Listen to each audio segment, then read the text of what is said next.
السلام علیکم، بسم اللہ الرحمن الرحیم۔ آب زمزم جس نیت سے پیا جائے اس سے وہی فائدہ حاصل ہوتا ہے۔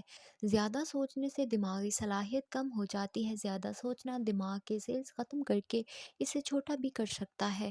اگر آپ رات کو دیر سے سونے کی عادت ترک نہیں کریں گے تو آپ کا ہارمونز کا مسئلہ کبھی نہیں ختم ہوگا۔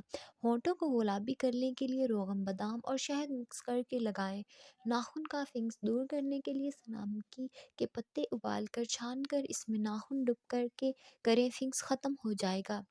4 حصہ شہد میں 1 حصہ سہاگا بریاں ملا کر چاٹنے سے دمے کی تکلیف کم ہو جاتی ہے۔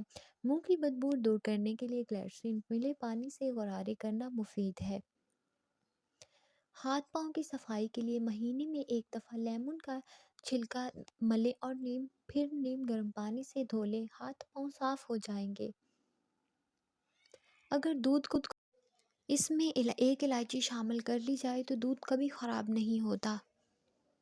مولی کا پانی چہرے پر لگانے سے بھی چہرے کی کیل مہاسے اور داغ دھبے دور ہو جاتے ہیں۔ کڑوے بادام پیس کر کیل مہاسوں پر لگانے سے چہرے کی کیل مہاسے ختم ہو جاتے ہیں اور چہرے پر داغ بھی نہیں بنتے۔ تھوڑی سی چینی اور تل مکس کر کے چبا لیں، اسے دانتوں کا خراب ذائقہ ٹھیک ہو جائے گا۔ سبز رنگ کے پہناوے سے جسمانی قوت میں اضافہ کرتا ہے۔ اگر آپ کو نیند کم آتی ہے تو نیلے رنگ کا تصور کریں، یہ پھیپھڑوں سے خون آنے کو روکتا ہے، سینے کی تکلیف کو آرام پہنچاتا ہے۔